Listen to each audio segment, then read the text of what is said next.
Je vais traduire ce que je viens de dire en français. Rapport de mission CNDH, Ain Varbe, Wilaya de Hawd al-Qarbi, 10 au 12 novembre 2021. Le contexte. Suite aux allégations de cas d'esclavage relayées sur les réseaux sociaux, la CNDH a déployé du 10 au 12 novembre une équipe avec l'assistance technique du Bureau du Haut Commissariat aux droits de l'homme à Ain Varbe, dans le Hawd al-Qarbi, pour vérifier les informations. Et la méthodologie suivie était la suivante. La mission s'est entretenue avec les personnes concernées, le procureur, les autorités locales, le procureur près du tribunal d'Ayoun, et a eu des entretiens individuels avec toutes les parties impliquées, notamment la femme qui allègue être en situation d'esclavage, ses 2 enfants et son mari. Les faits.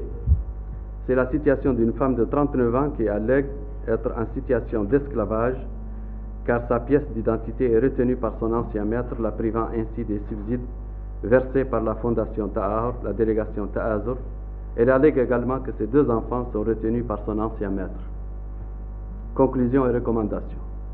Au terme de nos investigations, nous estimons qu'il y a de fortes présomptions de cas d'esclavage conformément au terme de la loi de 2015 et encourageons les autorités judiciaires à continuer les investigations afin de vérifier les éléments qui puissent confirmer ou infirmer le cas.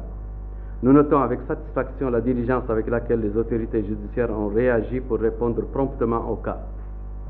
Nous encourageons les autorités judiciaires à continuer la lutte contre l'impunité dans le cadre de la mise en œuvre de la loi 2015-31 portant incrimination de l'esclavage et réprimant les pratiques esclavagistes, la Commission nationale des droits de l'homme. Par ailleurs, notre stratégie de façon générale, la stratégie de la CNDH est claire. On brise le tabou de l'esclavage qui a existé chez nous comme il a existé partout dans le monde. Sans doute continue-t-il d'être pratiqué d'une manière ou d'une autre aujourd'hui. Ce n'est pas étonnant si l'on sait que, selon Walk Free, l'ONG australienne spécialisée dans le domaine de l'esclavage, il y a aujourd'hui 40 millions d'esclaves dans le monde, dont 25 millions soumis au travail forcé. Selon le rapport américain de 2021, les sources de la police française ont enregistré en 2020 892 cas. La méthodologie adoptée par la CNDH est simple. Nous sensibilisons sur le caractère criminel de l'esclavage dans les coins les plus reculés à travers nos caravanes, dont la prochaine sera lancée mardi à partir d'Attar et parcourra le Tiris, le Tagan et l'Inchiri. Nous avons mis en place un mécanisme crédible et opérationnel en partenariat avec le Bureau du Haut Commissariat des Nations Unies aux droits de l'homme et les ONG pour enquêter sur chaque cas signalé. Il s'agit de barrer la route aux 2 ennemis de la lutte contre l'esclavage dans notre pays, ceux qui veulent fermer les yeux face à la pratique et ceux qui veulent l'exploiter politiquement et commercialement. La CNDH veut transformer le débat stérile sur la question de l'esclavage en travail de terrain pour identifier les cas et faire pression pour l'application de la loi. Nous avons un arsenal juridique complet. Nous avons des tribunaux spécialisés. C'est le premier devoir de l'État. Il l'a accompli. Nous devons faire le reste ensemble. C'est à cela que nous avons adressé des invitations aux ONG pour nous accompagner, sachant que les autorités ont donné des instructions fermes et claires pour nous ouvrir toutes les portes et nous faciliter notre tâche, car le pays est déterminé à tourner la page de l'esclavage. Nous remercions les ONG qui ont déjà déclaré leur disponibilité pour nous accompagner, notamment SOS Esclaves. Nous avons également adressé l'invitation aux chancelleries accréditées en Mauritanie pour nous accompagner. C'est le lieu de remercier l'ambassadeur de l'Union européenne qui a déjà confirmé sa disponibilité pour participer, l'ambassade des États-Unis qui a décidé d'envoyer un représentant, l'ambassade d'Espagne qui décidera de l'étape qui lui convient éventuellement, et le Bureau du Haut Commissariat des Nations Unies aux droits de l'homme qui nous accompagne. Les portes de la Mauritanie sont grandement ouvertes à l'éradication du crime de l'esclavage. La volonté politique est irréversible.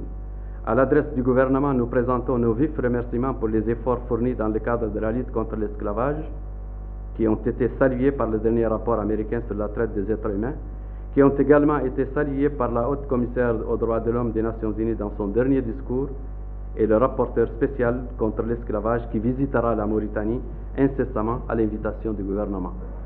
À l'adresse des juges mauritaniens, nous disons: nous vous devons respect en vertu de la loi. Nous n'avons pas le droit d'avoir des préjugés sur votre compétence et votre honnêteté. Néanmoins, nous vous disons clairement que la complaisance dans le traitement des dossiers de violation des droits de l'homme et tout particulièrement de l'esclavage est inacceptable et ne sert pas le pays. Nous sommes conscients que la loi sera appliquée avec rigueur dans chaque cas et nous sommes renforcés dans cette conviction par la circulaire courageuse qui a été adressée par le ministre de la Justice, tout dernièrement aux magistrats à l'issue de la table ronde organisée sur l'esclavage en Mauritanie au mois de juin dernier. À l'adresse des défenseurs des droits de l'homme et des organisations de la société civile, nous disons, travaillons ensemble, venez nous rejoindre dans notre activité et impliquez-nous dans les vôtres. Dans le contexte actuel, vous devez vous inscrire dans une dynamique de coopération mutuelle entre la Commission nationale des droits de l'homme, les organisations de la société civile, le Bureau du Haut-Commissariat des Nations Unies aux droits de l'homme et le gouvernement, ensemble, pour relever ensemble les défis des droits de l'homme et tout particulièrement la question de l'esclavage. Il n'est plus nécessaire d'agir dans la confrontation. Cette méthode est inefficace, inappropriée et inopportune. La sérénité et le partenariat garantissent plus d'efficacité par expérience. Christine Taubira, l'ancienne ministre de la Justice de France, qui est une grande référence dans la lutte contre l'esclavage, avait en charge le dossier de l'esclavage en tant que ministre de la Justice de la France, un pays démocratique, et en tant que descendant d'esclaves elle-même de Guyane. Ces conclusions sages sont aujourd'hui d'une inspiration incontestable pour les militants anti-esclavage. Pour elles, il faut éviter la dimension inflammable de la question. Il n'y a pas de culpabilité héréditaire. Personne n'est responsable de ce passé. C'est notre passé commun que nous devons regarder en face et sur la base duquel nous devons construire notre avenir commun. Pour elles, il faut éviter le monde binaire qui schématise les choses en blancs qui étaient des criminels et des noirs qui ont été des victimes. Le monde n'est pas aussi binaire que ça. Des blancs ont défendu et protesté et des noirs ont collaboré, ont vendu, ont exploité et capturé des esclaves. Pour elle aussi, dans ses propositions pleines de sagesse qui inspirent aujourd'hui les militants anti-esclavage, les esclaves ont souffert, ont pleuré, ont enduré, mais ont aussi dansé, chanté, contribué à laisser des traces dans la culture. Au final, elle dit qu'il y a 3 solutions à adopter, qu'elle a fait adopter par la France. Une loi qui élève l'esclavage au stade de crime contre l'humanité, un enseignement à l'école pour que les jeunes apprennent cette page de l'histoire encadrée par des sages et non pas par des irresponsables, et enfin, des monuments qui symbolisent cette partie de l'histoire. Il n'y a pas d'autre solution, à part les solutions économiques, qui permettent de rétablir le fossé et de récupérer le retard de ses citoyens. Au cours des caravanes de la CNDH, nous avons identifié dans les adouabes des poches de pauvreté et de vulnérabilité, conséquences des séquelles de l'esclavage. Nous avons soumis nos rapports à la délégation Taazur, qui nous a accompagnés et a intervenu à plusieurs niveaux, notamment à Vlajmil et Udaïr Cheb à Nassaba. C'est à ces actions-là, dans le cadre de nos caravanes, que nous invitons les défenseurs des droits de l'homme et les organisations de la société civile. La lutte contre l'esclavage doit adopter ces 3 approches: une sensibilisation sur le terrain, une identification des cas pour l'application de la loi et un accompagnement des autorités pour réduire les conséquences de l'esclavage. Je vous remercie.